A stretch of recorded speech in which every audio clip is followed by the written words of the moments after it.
Hello, you're watching Eye on Africa. I'm James Creedon. These are the headlines from across the continent this evening. Mozambicans batten down the hatches as Cyclone Kenneth hits the northern coast of the country. It's the second major cyclone to hit Mozambique in 6 weeks. In Sudan, huge crowds marched on the Defence Ministry on Thursday, including dozens of judges. They are demanding civilian rule after the departure of Omar Al Bashir. We'll hear from France 24's Julia Steers, who is in Khartoum. And in South Africa, a bid to democratise classical music. We'll take a look at one school orchestra project in Soweto, Johannesburg. Thanks for watching France 24 now. As we speak, Cyclone Kenneth is battering northern Mozambique. This after hitting the island nation of Comoros, killing 3 people there. The island of Mayotte has also been hit. And the storm has intensified. Mozambicans have been asked to evacuate their homes along the northern coastline. Cyclone Kenneth comes just 6 weeks after Cyclone Idai caused havoc further south in Mozambique. That storm caused some 1,000 fatalities. Shirley Sitbon has more. A new cyclone is lashing Mozambique. These images show Pemba's beach as winds started intensifying and some people remained in the area despite of the danger. Kenneth has already battered the island nation of Comoros. With heavy rains and powerful winds, it tore down homes, trees, causing power cuts.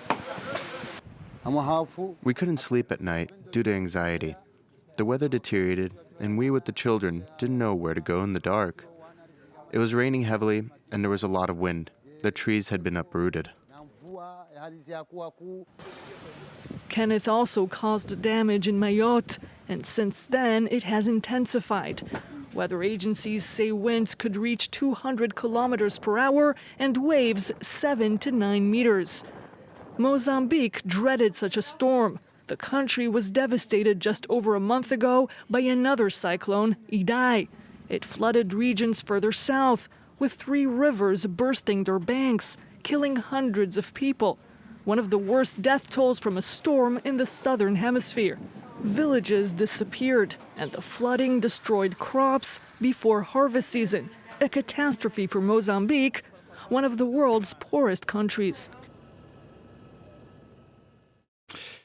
The death toll has risen to over 70 people after devastating floods in South Africa. Over 1,000 more have been forced from their homes. Infrastructure and housing have been badly damaged across the KwaZulu-Natal province, which has been the worst affected. That includes the port city of Durban. There have also been some fatalities in Eastern Cape province. And worryingly, more heavy rains and gale force winds are on the way. Let's take a listen now to some of those affected by those floods. Now, obviously, the NGOs would now come in and assist, and they're coming in with some kind of hot food, etc., to assist the people in the meantime. Obviously, a lot of the shacks have been washed away. People will need assistance, like material assistance, to rebuild. No, we're waiting the municipality to help us there, but the people are trying to build our houses because when there's no way, there's nothing can we do. We're trying to make our house to sleep. It's terrible because no one was expecting such a rain on Monday. Everybody was sleeping, everybody was thinking it was just the rain. But in the night, the rain was keep on falling and raining. To Sudan next, where a huge crowd massed outside the Defence Ministry in the capital Khartoum on Thursday to demand civilian rule. The protest is a direct challenge to the Transitional Military Council that removed President Omar Al Bashir earlier this month. Thursday's protest was called for by one of the main organisers of the protest movement, that's the Sudanese Professionals Association. Some reports estimate the crowd to have numbered hundreds of thousands today, and according to Reuters, up to 100 judges participated in the protest. France 24's Julia Steers is in Khartoum following events. Let's take a listen. While it's not clear whether the protesters have met their target for a 1 million man march, what is clear is that tens, possibly hundreds of thousands of Sudanese people here in the capital Khartoum are streaming into the sit-in behind me to continue that sit-in at the military headquarters here in the capital.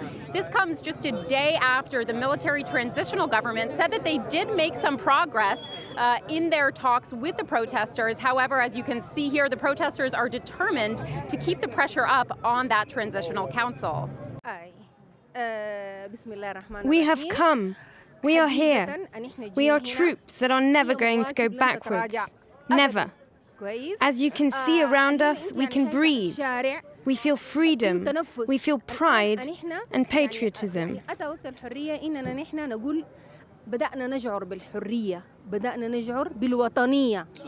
I arrived in Sudan 2 nights ago. This is my first night protesting. I am wearing Sudan's symbolic flag. The previous government would not let us be proud and speak out loud. Now, while the Military Transitional Council has said that they're open to negotiations and that they're open to stepping down from power, the protesters here are clearly skeptical. This is a security apparatus that is incredibly sophisticated, that consists of the army, the security service, of paramilitary groups, and is seen as very unlikely to let go of power. So the protesters are determined not only tonight, but in the days and weeks to come, to continue their call for a quick transition to civilian government.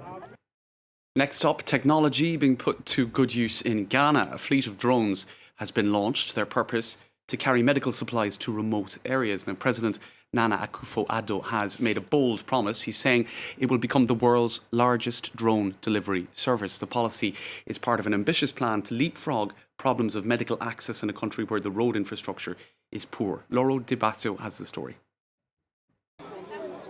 Life-saving supplies drop from the sky. These airborne drones carry medical supplies such as blood and vaccines. Ghana's ambitious plan seeks to help medical staff in emergency situations, especially in remote areas. Provision of the drone technology, we believe very much that if it happens that we have to bring things on an emergency basis, it's going to be much easier for us. Within a very short time, like where we find ourselves in the new Tafu Government Hospital, within 30 minutes you have this product delivered to you. Arminaco is the first of 4 distribution centres. It aims to serve 500 clinics thanks to 30 drones in a 50-mile radius. The US-based company Zipline first began delivering in East Africa in 2016, deploying drones in Rwanda, dubbed the Land of 1,000 Hills. Now 3 other sites in Ghana should be up and running by 2019. When people are in urgent need, when their life is on the line, and the hospital might not have the blood or medicine they need to stay alive, we're able to get that medicine to them in 15 to 20 minutes by sending a drone and airdropping a package of medicine to the hospital. Ghana has signed a $12.5 million contract with the company. It hopes the investment will prove beneficial to millions across the country, where poor roads and lack of ambulances are still major challenges to access to healthcare. Next to a story about bridging the culture gap in a country still dealing with the scars of apartheid. In South Africa, orchestra music has largely been associated with white musicians and European culture, but one school in the heart of Soweto in Johannesburg is working to break that mould. This report by our colleagues at Agence France Presse. Golani picked up a violin for the first time 3 years ago, and since then, classical music has become his passion. The 16-year-old South African lives in Soweto with his great-grandmother because his mother, a drug addict, is rarely around. It helped me to forget about the situation that I'm in, especially my background. Yeah, and about schoolwork also.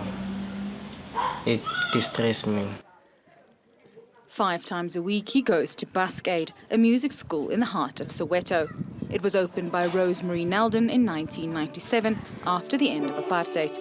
For this 75-year-old English violinist, music is not just about getting neighborhood kids off the street. Sometimes it's about finding a special talent like Golani. So I got a violin out and stuck it under his chin, and I could see almost immediately that it just fitted, it worked. He's physically very talented, and he's musical. During apartheid, playing classical music was a skill mostly reserved for white South Africans. But for more than 20 years, Rosemary has worked to address this injustice, and she does so with painstakingly high standards.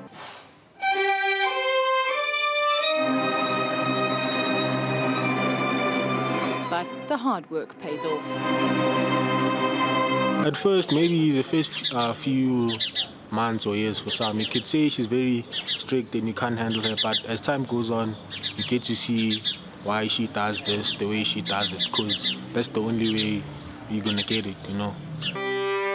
Through hours of work and determination, 19-year-old Mzwandile became first violin. His next dream? To join a prestigious international orchestra away from Soweto. The transcendent power of music. That brings us to the end of this edition of Eye on Africa. Thanks for watching.